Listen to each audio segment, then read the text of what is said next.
Bonjour à tous, c'est Cybercafé. Aujourd'hui, nous nous trouvons au musée de l'informatique qui ressemble étrangement au grenier de Brice.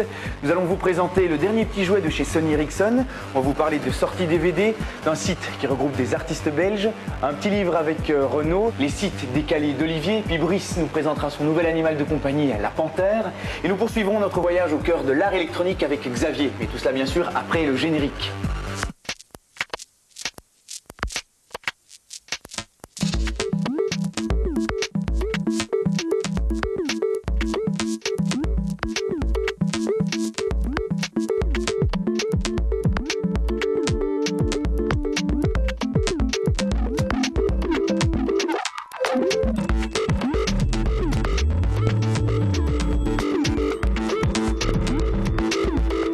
Monsieur Laffu, bonjour. Bonsoir. Vous êtes le fondateur et le conservateur de ce musée. Bien sûr. Alors, qu'est-ce qui vous a donné l'idée de faire un musée sur l'informatique? Écoutez, j'ai dans le dos plus ou moins un peu plus de 40 ans de mécanographie et d'informatique. Ça ne se voit pas. Et au cours de ma carrière, j'ai pressenti une évolution galopante et j'ai voulu tenir des témoins du passé. D'ailleurs, aujourd'hui, un jeune ou un moins jeune qui démarre en informatique ne s'imagine pas où le temps où les informaticiens comptaient les bits et les bytes. 1, 2, 4, Ah 8. oui, mais c'est vrai que moi je n'imagine pas comment était l'informatique avant.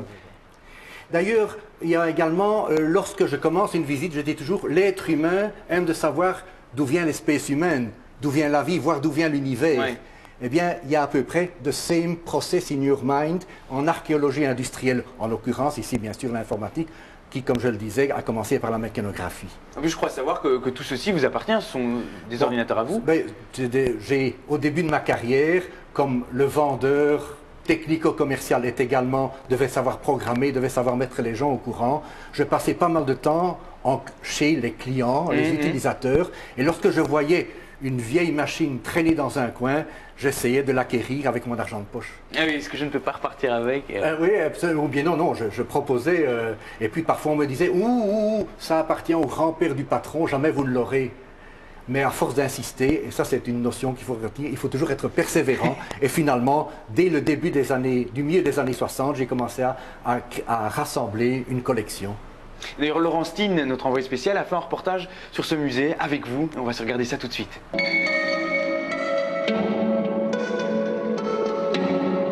En route vers le passé avec Jacques Laffu, le conservateur de l'Unisys Computer Museum. Commençons par le commencement, les premières machines à calculer. Nous arrivons ici à la première machine à calculer imprimante, inventée par William Seward Burroughs. On disait Burroughs, Burroughs à la française, qui était une machine à grand clavier, qui avait l'invention consistait surtout à la bande imprimante. Lorsque ça change de couleur, eh bien, ça signifie que nous changeons la ponctuation, donc 5000. Vous voyez, je compose 5000 et les zéros s'impriment par défaut. 1 million 20, vous voyez, je ne me pose aucun problème. Je mets 1 dans le rang des millions, 2 dans le rang des dizaines et les zéros sont intermédiaires. Ceci est un clavier belge. Il était enseigné dans les écoles de secrétariat et de dactylographie entre 1914 et 1923. Il était très performant parce que toutes les voyelles étaient situées à gauche et les consonnes à droite. Or, comme dans un texte, une voyelle suit une consonne et inversement. C'était très performant. Mais lorsque la dactylo était trop performante, eh bien, il y avait le phénomène du chevauchement des barres à caractères. Et le clavier AZERTY a été réintroduit pour tempérer l'ardeur des dactylos. Il y avait sur le marché également des machines performantes au point de vue vitesse, et c'était le comptomètre. Je vais vous montrer une petite démonstration. 123 multiplié par 23. Vous voyez, je mets 1, 2, 3, je mets mes 3 doigts. Je dis 1 fois 123, 246, 369. Et maintenant, pour multiplier par 20, je déplaçais mes doigts en les gardant dans la même position vers le rang à gauche. Et je faisais 1 fois, 2 fois pour multiplier par 20. Ça, c'était 123 par 23. Le clavier évolue, nous avons vu les grands claviers, mais rapidement, le petit clavier, le clavier 10 touches, est devenu un standard de facto. Et pour lancer ses premières machines à petit clavier, la société Burroughs a fait appel à Raymond Loewy, un des plus grands designers de notre temps. Il a fait le design de la bouteille de Coca-Cola, l'intérieur du Concorde, du Skylab, les voitures américaines Studebaker. Et on voit d'ailleurs que ce coffre en aluminium moulé n'est pas sans rappeler ces belles américaines des 50s. Faisons un bond, nous sommes ici au milieu des années 60. C'est la venue sur le marché des premières calculatrices électroniques à tube Nixie, donc, qui était un brevet de Burroughs. En fait, ce sont des lampes dans lesquelles les filaments étant dans différents plans, les chiffres s'affichent. Vous voyez, le 7, le 4, le 1, le 5 ne sont pas dans les mêmes plans. Pour vous donner une idée du prix de ces premières machines, cette machine-ci, équipée d'une mémoire, valait 85 000 francs belges de l'époque, alors que la coccinelle de Volkswagen valait 59 000 francs. Ici, nous sommes en 1946. Nous sommes devant une photo géante, lumineuse de l'ENIAC, l'original, ou une partie de l'original est conservée à la Smithsonian Institution à Washington. L'ENIAC est considéré comme le premier ordinateur électronique.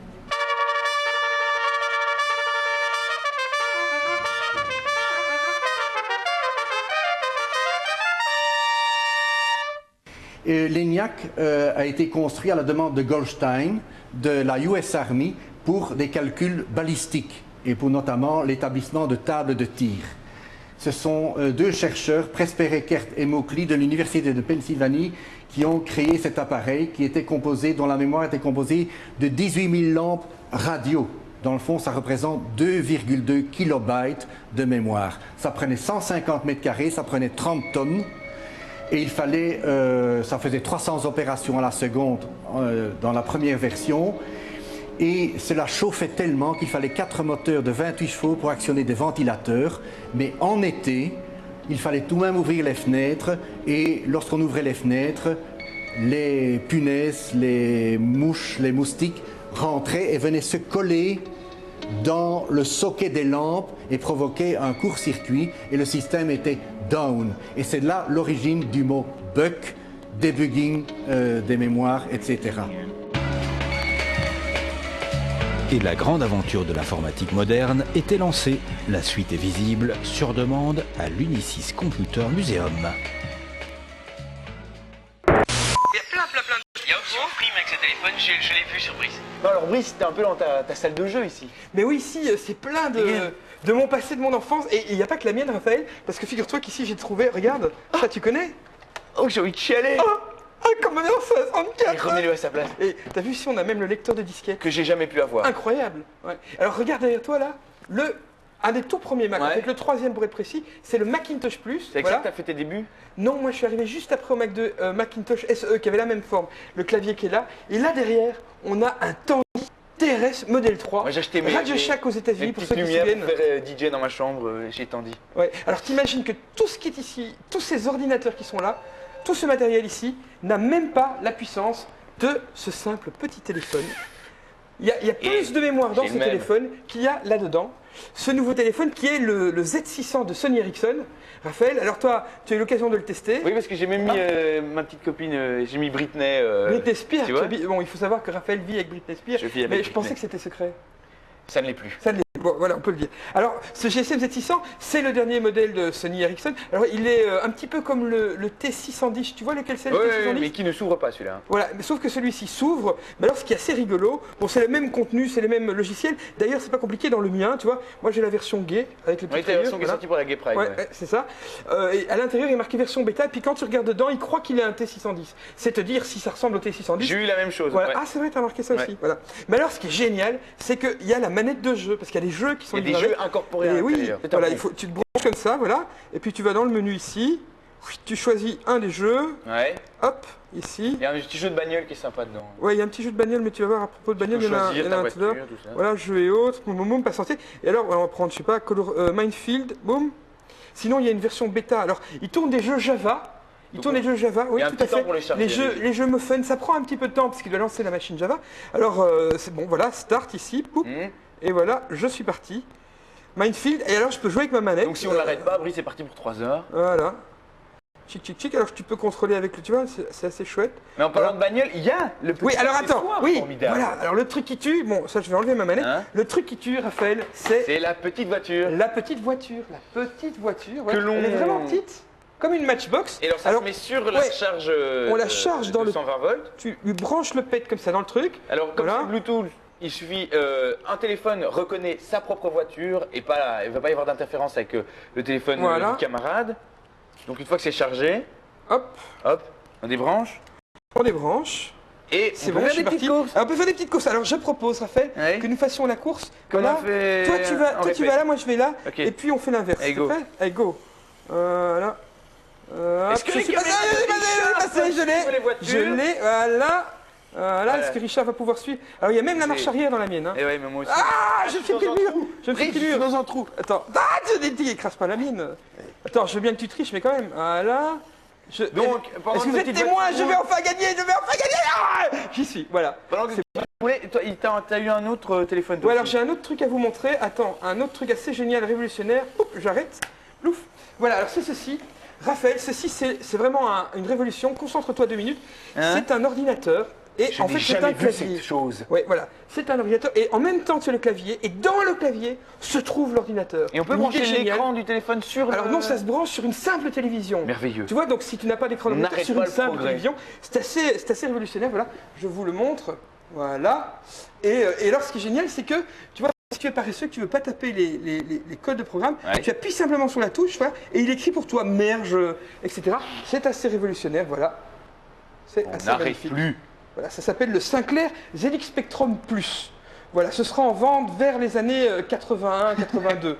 En 82, on le vendra. Quand je Voilà. serai jeune, ça sera en Alors, vente. j'ai un autre truc, Allez, t'as j'ai un autre truc truc génial, Tu te rappelles de mon téléphone? Ouais, il est has-been, tu vois. Ouais, il est has-been, et oui, parce que Sony Ericsson vient de sortir, et ça, il faut quand même que je te le montre. C'est la version C'est le suivante. top, c'est le P900.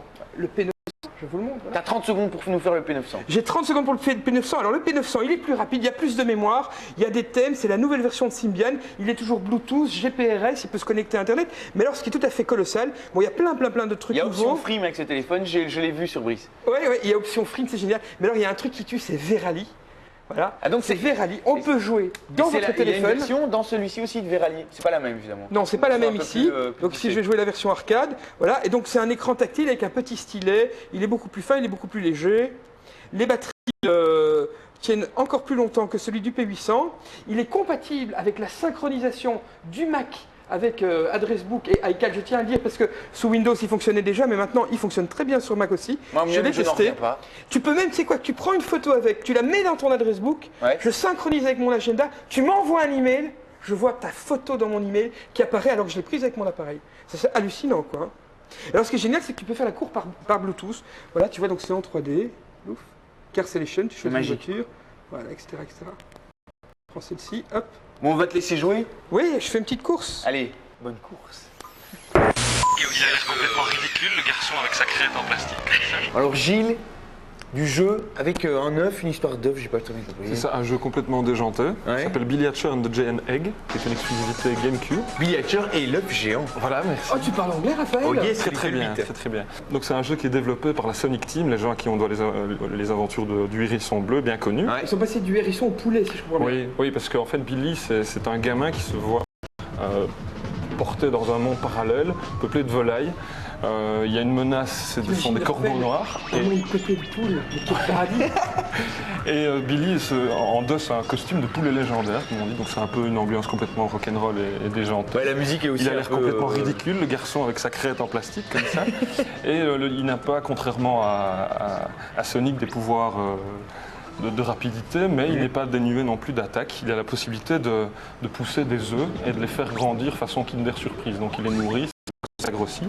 Et dans les œufs apparaissent des choses? Oui, dans les œufs, il y a des créatures qui viennent l'aider dans sa quête, il y a des aptitudes, des éléments de la nature, enfin le feu, l'eau pour l'aider à contrer les vilains corbeaux qui peuplent le monde Morningland, comme on l'appelle. Donc c'est un jeu à vraiment un gameplay assez Complètement surréaliste, c'est un Ouais. petit Bah, peu et les Little couleurs Nemo, sont- c'est très pétante enfantin, aussi, voilà. euh. C'est très enfantin, c'est plutôt, ouais, on va dire pour les enfants, même si le gameplay est vraiment excellent. Je veux dire, ce genre de jeu complètement ahurissant ne serait rien s'il n'y avait pas une vraie maniabilité derrière. justement, les gens de la Sonic Team ont essayé de proposer quelque chose d'un peu différent en s'écartant des grandes lignes droites du jeu d'action plateforme classique. Et en plus, pour la bande-son, ils ont fait appel aux poppies, on dirait. Oui, hein. Il y a un petit cœur j'ai derrière. passé un week-end formidable à jouer à ce jeu-là avec une cinquantaine d'enfants comme ça, prépubères, avec des voix complètement stridentes. Voilà, maintenant je suis bardé d'agressivité, de haine, j'ai des envies de Tu meurtre. peux aller dans les formidable. embouteillages. Voilà, je peux aller m'énerver sur le périph'. Ouais. On te retrouve tout à l'heure pour un autre jeu. Voilà, maintenant on ouvre l'œuf. Et qu'est-ce qu'il en sort? Il est tout chaud. Dépêche Mode 101. Ouais. On suit les fans dans leur vie tous les jours. Ouais. Qui regroupe en fait le film qui a été tourné en 88 pendant la tournée de Dépêche Mode. Quand Il y a un CD blanc et un CD noir. C'est quoi? C'est le yin et le yang? Voilà, donc pour le premier, c'est le documentaire qui a été tourné en 88. Ouais. C'est sur la vie des fans qui ont eu la chance d'être sélectionnés et de suivre le groupe lors de leur concert au Rose Bowl à Pasadena quand Dépêche Mode partait à la conquête des États-Unis. Est-ce qu'ils étaient des conquêtes de paradis artificiel ou Oui, certainement, encore. certainement, oui, ça devait être le début. c'est l'album d'après où ils étaient un petit peu C'est surtout, tous très chauds. surtout les grands débuts de la télé-réalité, parce qu'on on les suit, suit les fans dans leur vie Ah tous ouais. les jours, on va dans les coulisses du concert, on voit Dave Gann en Marcel et en slip qui se sirote une bière tranquillement. En fait, c'est un striptease sur Dépêche Mode, quoi. Un petit peu, oui. Mais déjà en 88, ça se faisait et c'était plutôt bien fait. Donc ça, c'est pour le premier CD. Pour le deuxième que vous voyez, vous avez le concert, rien que le concert, mais pas tout le concert. Pourquoi? Parce que c'était deux cinéastes, pas Ouais. plus, c'était pas une grande équipe. Et matériellement, il fallait bien suivre, Il y par avait deux exemple... caméras et il fallait voilà. suivre et filmer le concert. Quand David était claqué, qu'il allait se reposer dans les vestiaires, boire son petit verre et que Martine restait sur scène, on ne pouvait pas vraiment filmer Martine Gore parce qu'il ne voulait pas louper ce qui se passait au niveau des vestiaires ou dans leur intimité. On se regarde un petit extrait de ce DVD? 15 seconds to go for the jog. 15 seconds to go. 10, 9, 8, 7, 6, 5. Come on in!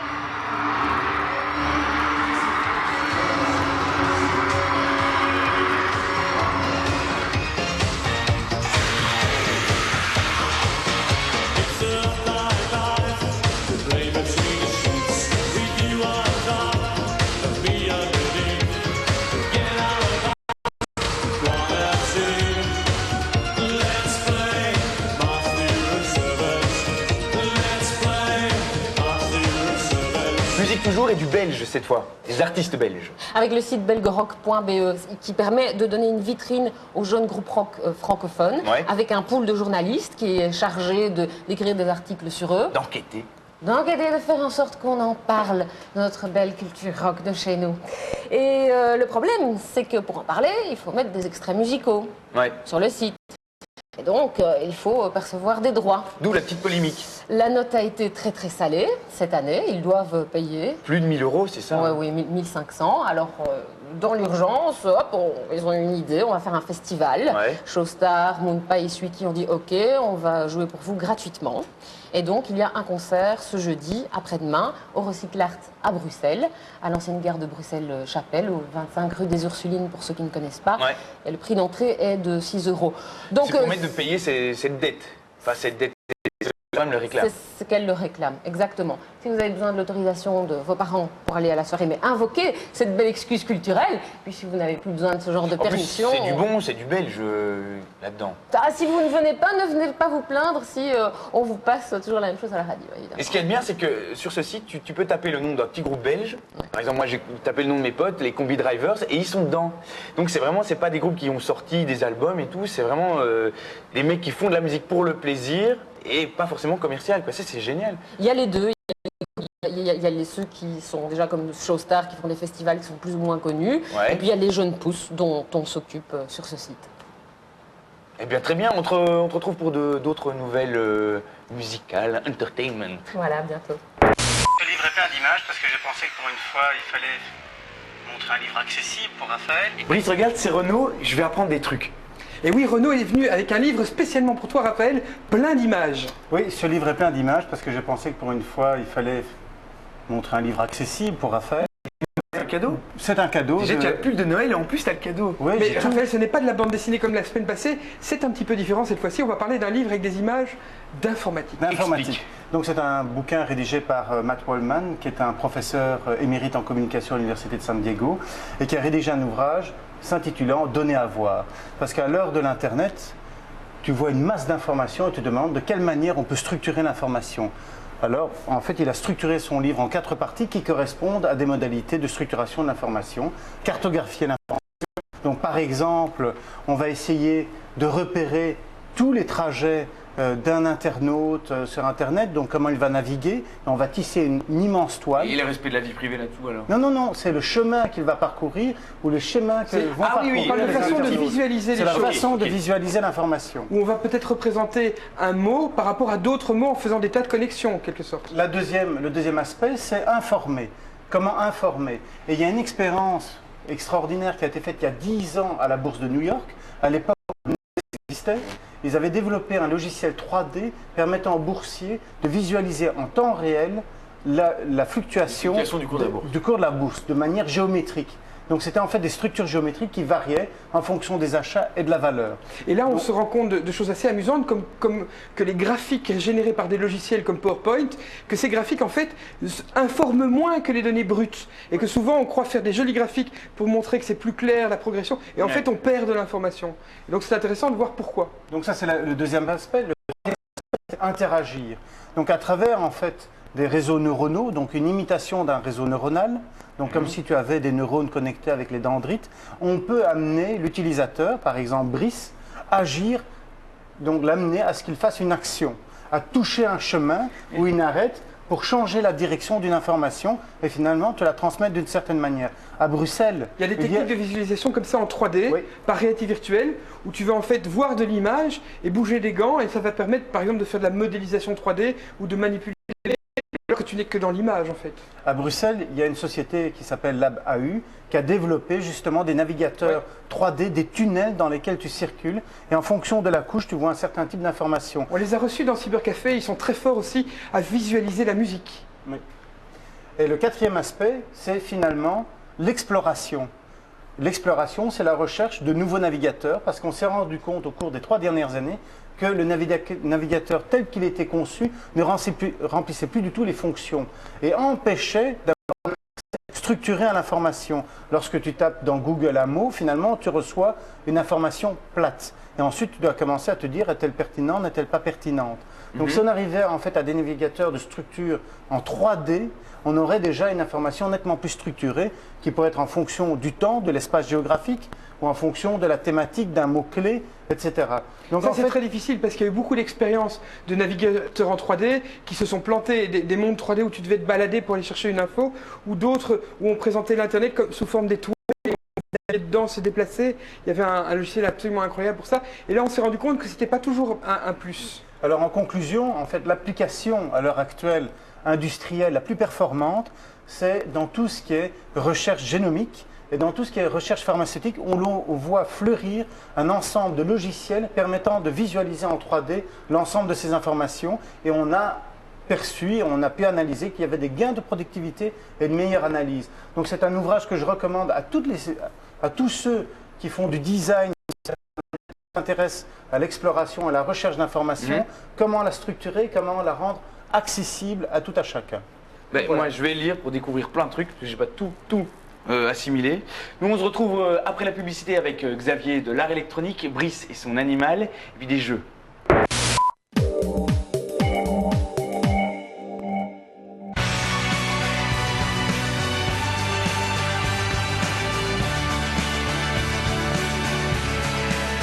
Il a pris un petit déjeuner équilibré, du lait et 2 tartines de Nutella, des noisettes, du lait écrémé, Nutella, il en faut de l'énergie pour être un enfant.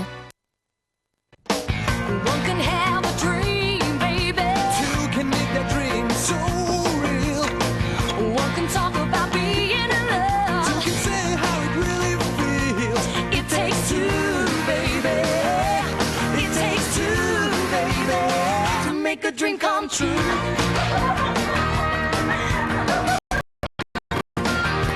Just takes two. Me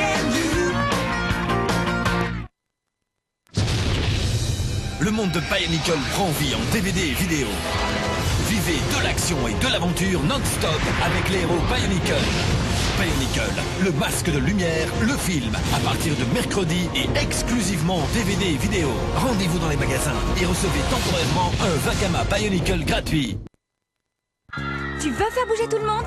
Alors crée un rythme de Party Dancer. Chante avec le micro-casque sans fil. Danse et mixe sur tes musiques préférées. Et si tu veux encore plus de puissance, branche-toi sur ta Hi-Fi et connecte ton micro et ta console. Star Party Dancer, c'est toi la star. Smoby. 80% des Belges n'ont pas l'internet rapide, accédant trop lentement à la connaissance, à l'info, aux loisirs. Il est temps que ça change.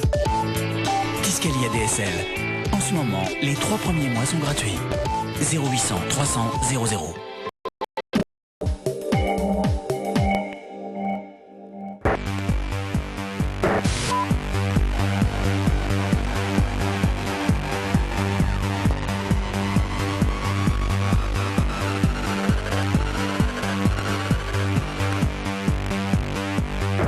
Ici nous sommes en fait dans le Homeworld 2. On est de retour et Yves, tu vas nous proposer un petit jeu. Bien bonjour. Ah, pas un petit jeu, un grand jeu, Homeworld 2. Un grand jeu qui est sorti déjà en septembre. Oui, c'est ça. Et qu'on ne peut pas passer sous silence. Non, tout à fait. Il y a des gens qui jouent, donc on doit en parler dans Cybercafé. Exactement. Et il y a des gens qui passent 24 heures sur 24 sous silence. On n'y pense pas assez. C'est vrai, tu as raison. Alors comment on joue à ce jeu? Attends, je vais d'abord te raconter un petit peu l'histoire, rappeler un peu ce qui s'est passé dans le premier épisode en fait. Hein. Donc, Homeworld 2, il te met aux côtés d'un peuple perdu dans le fin fond de l'espace et qui est à la recherche de la planète de ses ancêtres. Et donc à la fin du 1, on atteint cette fameuse planète qu'on peut enfin coloniser. Donc la planète s'appelle Igara et ton peuple c'est les Igarens. Et donc ici nous sommes Homeworld 2, mais c'est le 3e opus parce qu'il y a eu un add-on, définition, Chris? Un add-on, un supplément. Un supplément. Il y a eu un add-on au 1. Un petit plus. Homeworld Cataclysm qui était sorti quelques temps après le 1. Donc ici c'est le 2, mais c'est le 3e épisode. Et donc là on est attaqué par une sorte de tribu rebelle du fin fond de la banlieue est de la galaxie. Les Vègres qui vous attaquent et qui vous obligent à vite replonger dans votre nouveau vaisseau mère qu'on retrouve du premier épisode et pour repartir d'abord en fuite et puis après bon, le scénario raconter maintenant. Sachez simplement que le scénario va pouvoir offrir toutes sortes de missions différentes. À la fois, au début, un petit peu de fuite, on est un peu moins fort. Un peu plus tard, on acquiert certaines petites choses. Je ne vais pas trop en dire. Enfin, bref.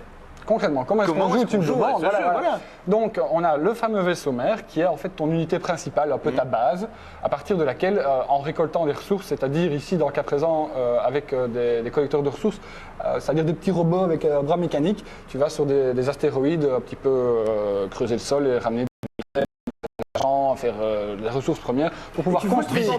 Tu vois tout ça en 3D. Tu vois aussi les petits robots qui arrivent sur les planètes. Tu vois les petits robots. C'est ça qui est génial en Homeworld, visuellement, c'est magnifique. C'est comme le petit robot Rocky qui est allé sur Mars. Oui, exactement. Sauf que en plus gros. Il ramène de l'or. Voilà. Et donc, tu produis des unités, c'est-à-dire ici concrètement, c'est des vaisseaux spatiaux, des corvettes, des frégates, des bombardiers, etc. Et donc, c'est la bagarre, c'est la bataille contre les méchants Vègres. Alors, qu'est-ce qui différencie Homeworld, qui est un jeu de stratégie, il y en a plein, des autres jeux de stratégie en fait? L'utilisation de la 3D quoi. Ici c'est plus que de la 3D, c'est de la 3 dimensions. Donc parce que dans beaucoup de jeux de stratégie en fait, tu regardes des événements en 3D, mais en gros la stratégie tu es sur un plan, et tu bouges des unités. Ici, là on est vraiment en dessous, tu peux voyager alors. Il n'y a plus dessus et dessous, on n'est pas sur une planète. Oui, il y a un voyage. Ça n'a un sens que quand il y a une planète. Pour arriver la gravité, il n'y a plus de gravité. Pour arriver à s'y retrouver dans cet espace justement où il n'y a plus de dessous et de dessus, là tu as deux vues possibles dans le jeu. Tu as une vue qu'on appellera stratégique, qui justement remet plus ou moins un plan et des lignes de mieux évaluer les distances par exemple, parce que aussi dans l'espace on n'a pas beaucoup de points de repère, on ne sait pas très bien où on se trouve, donc tu as une vue stratégique qui permet un peu de planifier tout ça, et puis alors tu as la vue, ce que j'appellerais la vue normale, qui est vraiment magnifique, et là le jeu mérite déjà dans le 1 c'était magnifique de voir ces planètes, ces lumières, et tout ça vaut la peine si on a déjà le 1 de racheter le 2. Écoute, si tu as aimé le 1, c'est les yeux fermés, sans problème. D'ailleurs, je suis sûr que tous ceux qui ont acheté le 1 ont déjà le 2 là. Ont déjà le 2. Envie de l'avoir. Par contre, si tu découvres un petit peu il faut savoir que ce n'est quand même pas un jeu super évident. Il y a une certaine temps de prise en main qu'il faut avoir l'occasion d'accorder au jeu. Il faut donner du temps à ce jeu. Il faut donner du temps à ce jeu. Il est difficile. En tout cas, il est un peu inégal. Il y a des missions assez simples et d'autres qui sont vraiment très difficiles. L'intelligence artificielle est vraiment extraordinaire parce qu'elle s'adapte un petit peu à ton niveau. C'est-à-dire que si tu joues bien, elle jouera encore beaucoup mieux que toi. On ne peut pas dire par contre que si tu joues mal, elle va jouer mal non plus. Donc il est quand même assez dur. Il faut être un débutant. Il faut être averti. Ah, exactement, il faut être relativement averti, même si en s'investissant un tout petit peu, il y a moyen quand même de s'y plaire assez vite. Quoi. Un bon jeu pour joueurs avertis. Voilà. On peut dire que c'est une update majeure, même si on passe simplement de 10.2 à 10.3. Alors Brice, t'as un nouvel animal de compagnie, une panthère si j'ai bien compris. Oui, Jaguar c'est fini, Jaguar c'est has-been. Maintenant, la nouvelle mode c'est panthère. Puis on va rouler en panthère maintenant. Et on va rouler en panthère, compte dessus. Et panthère c'est quoi? C'est le nouveau système d'exploitation de la marque Apple, hein, le Macintosh, mais malheureusement Panther ne fonctionne pas dans ce modèle-ci. Il faut quand même un modèle un tout petit peu plus récent, il faut un processeur PowerPC G3 ou G4. Alors Panther, c'est en fait macOS 10.3. Hein, 10.2 c'était Jaguar, c'est en fait la quatrième version en fait de macOS 10 en 3 ans, donc Apple suit un rythme effréné. On peut dire que c'est une update majeure, même si on passe simplement de 10.2 à 10.3, parce qu'il y a quand même beaucoup de nouvelles fonctions qui justifient finalement un prix quand même relativement élevé de 140 €. Sauf si vous venez d'acheter un ordinateur. Alors qu'est-ce qu'il y a comme révolution dans Panther? Il y a un nouveau Finder.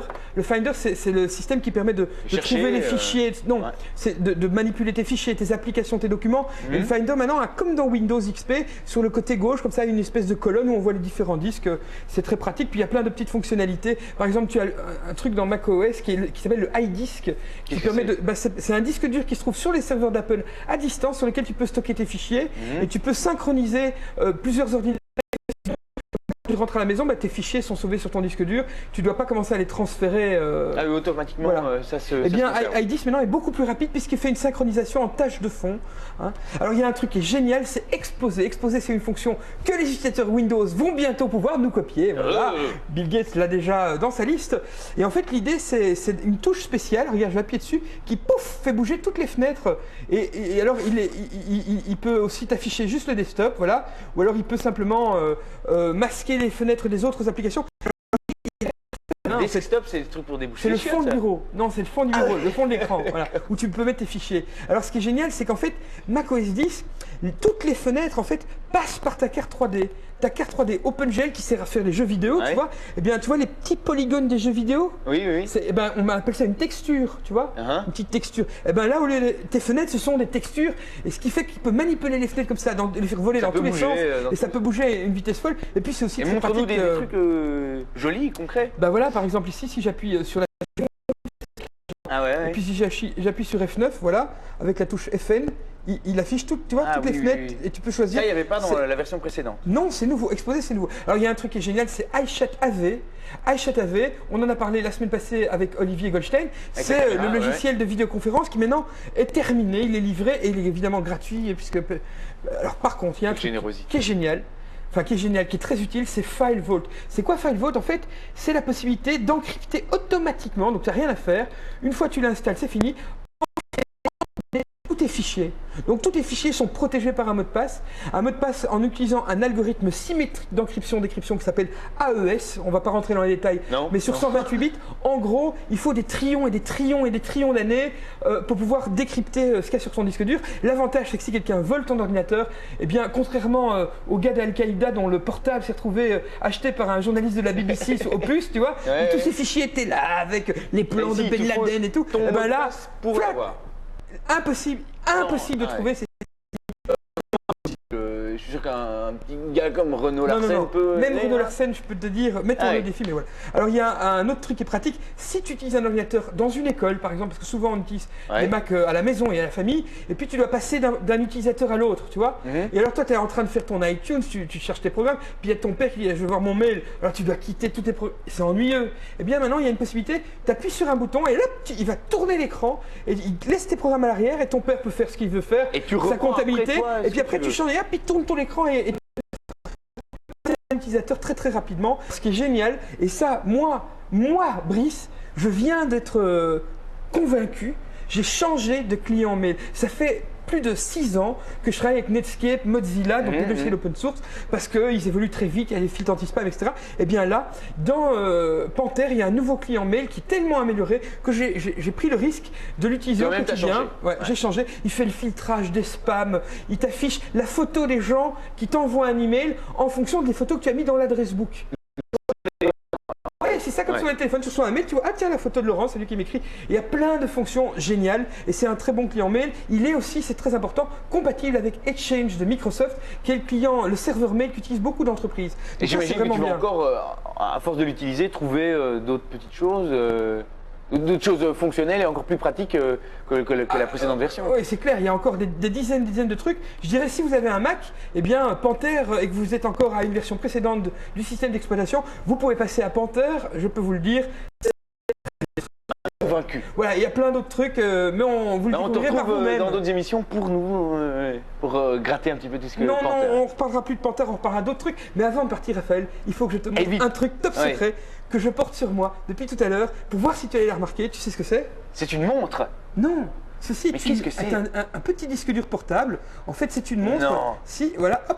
Et ici, j'ai un petit connecteur USB, il y a 128 mégas. Il suffit que je le connecte ici. Donc dans mon ordinateur. Tu peux mettre des fichiers là-dessus, de la musique, des photos.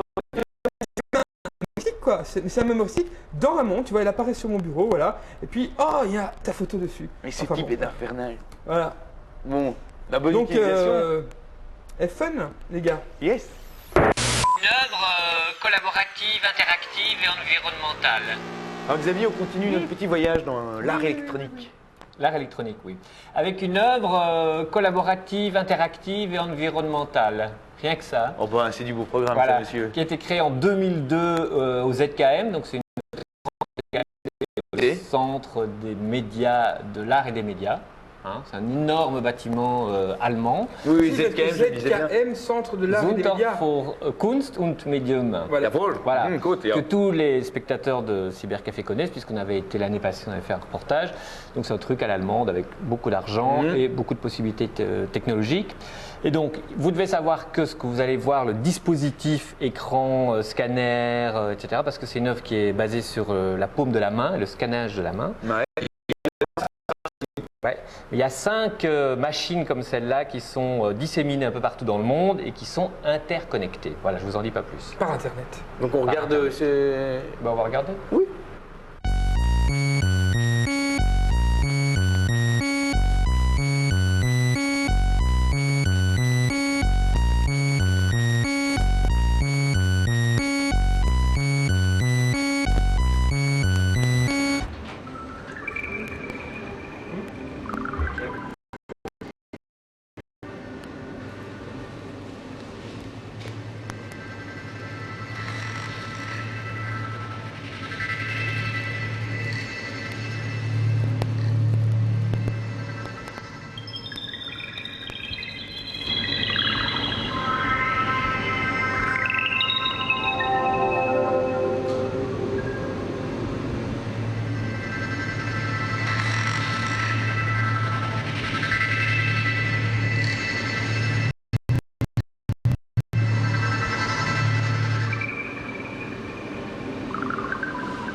C'est une œuvre qui se compose d'une installation mère, comment dire, et plus de 4 satellites. Les œuvres satellites peuvent tourner et peuvent être présentes dans les très grands événements culturels dans le monde entier.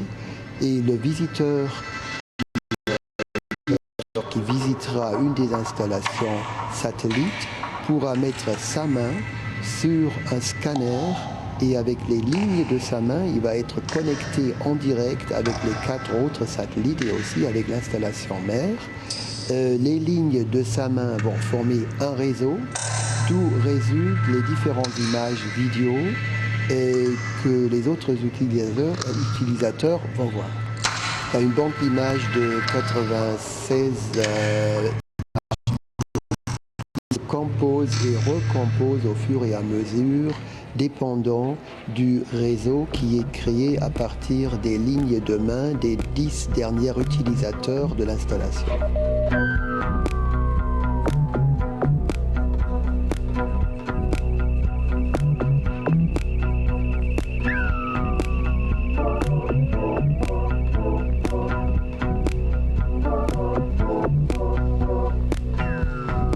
aviez plus qu'une trace.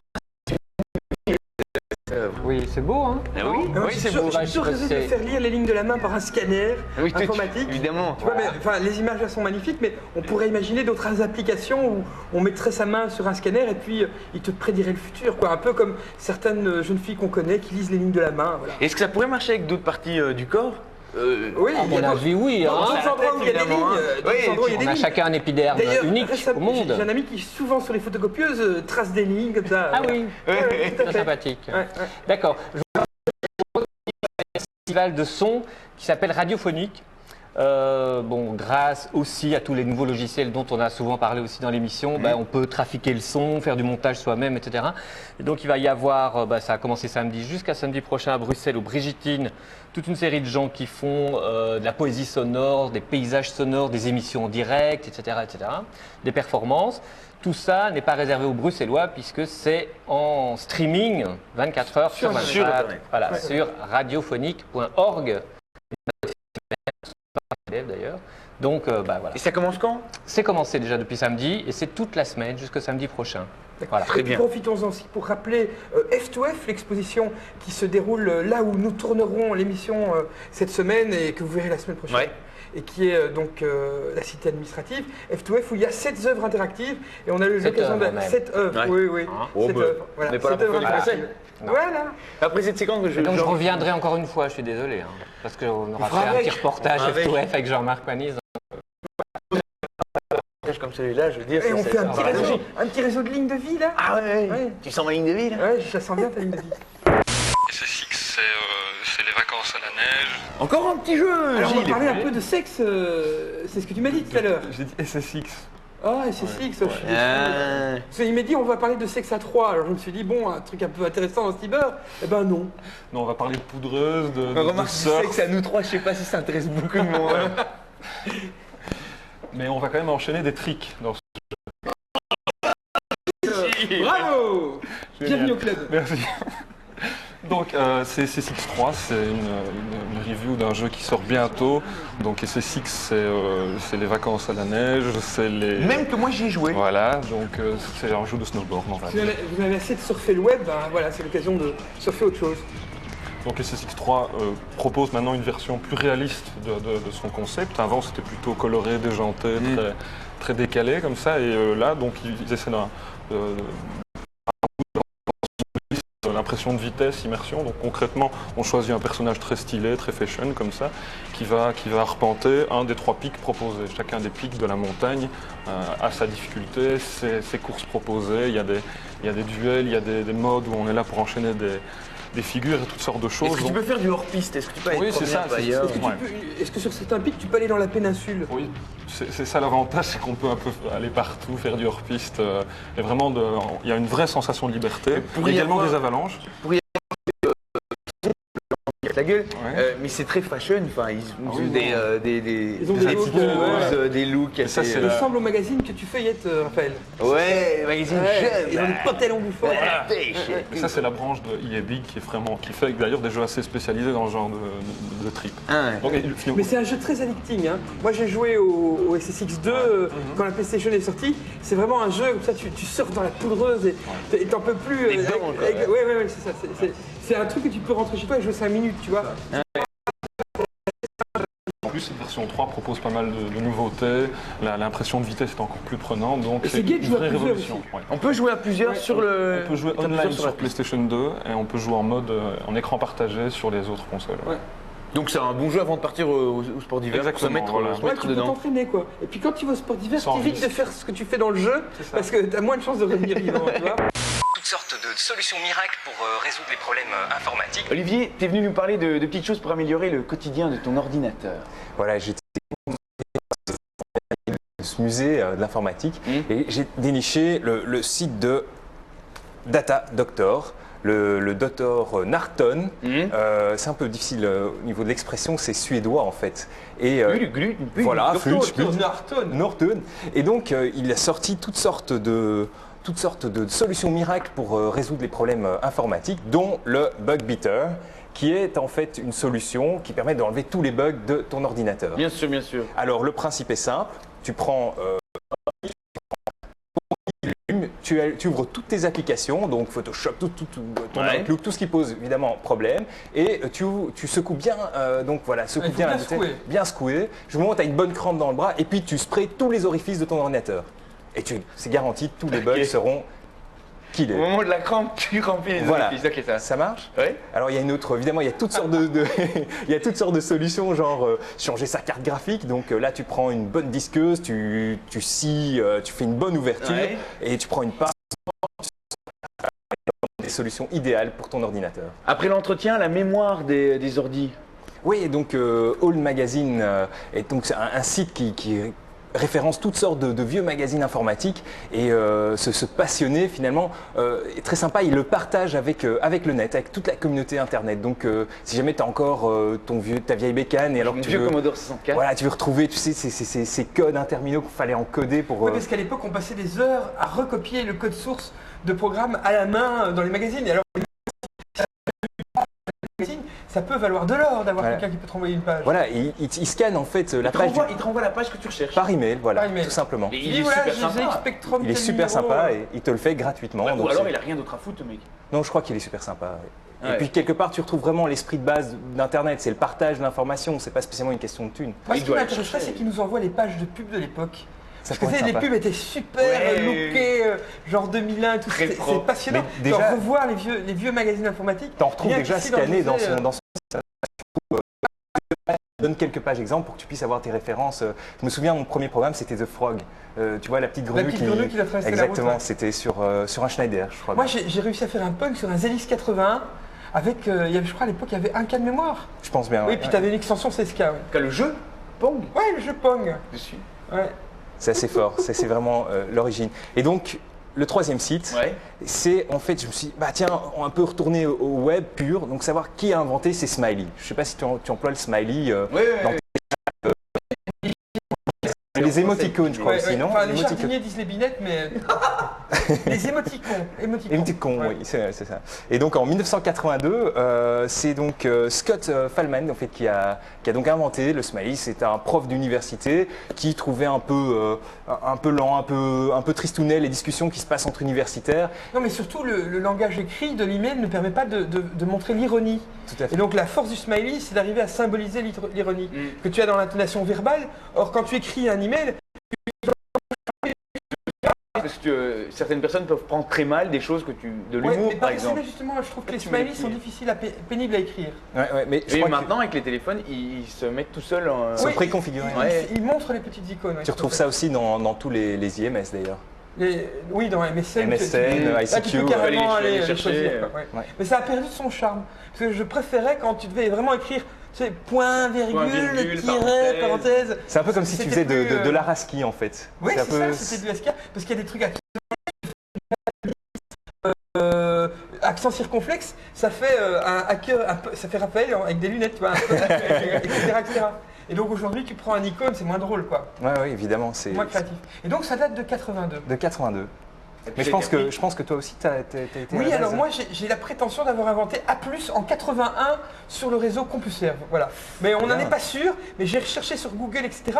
Et jusqu'à présent, je n'ai trouvé personne qui utilisait cette expression avant moi. Mais je ne peux pas l'affirmer, mais en tout cas, moi. À l'origine du.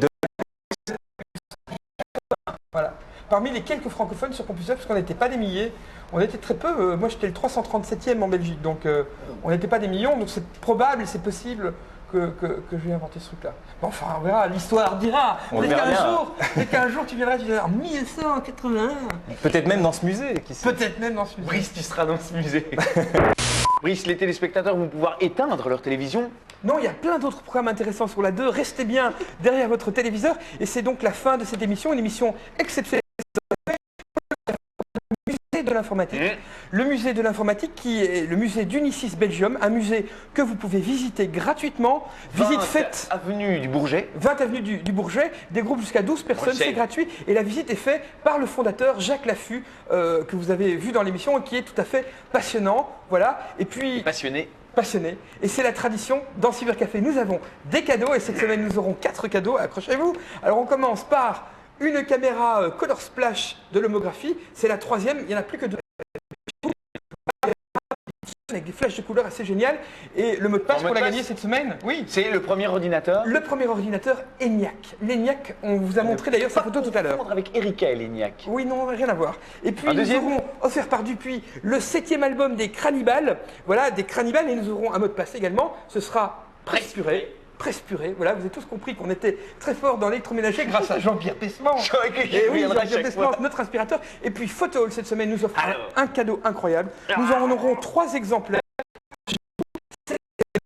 C'est un Lexmark X5150 et c'est une imprimante couleur, c'est un scanner et c'est une photocopieuse couleur qui fonctionne d'ailleurs sans l'ordinateur. Voilà, on en aura 3 à gagner. Le mot de passe. Elle aspire les bagnoles, non? Non, elle fait pas le, non, elle fait pas le café non plus. Donc le mot de passe sera Commodore 64. Commodore 64. Et enfin, dernier cadeau, un abonnement Tiscali ADSL avec le modem ADSL USB.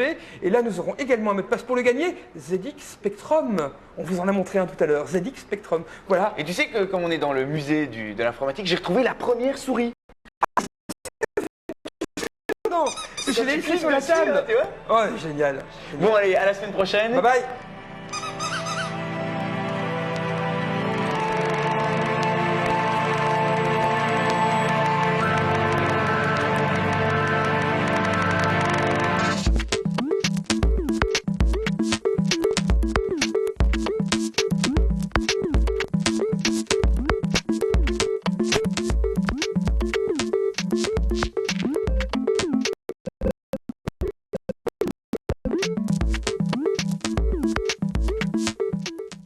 Recevez directement via SMS tous les résultats de la Ligue Jupiler. Pour les résultats du week-end,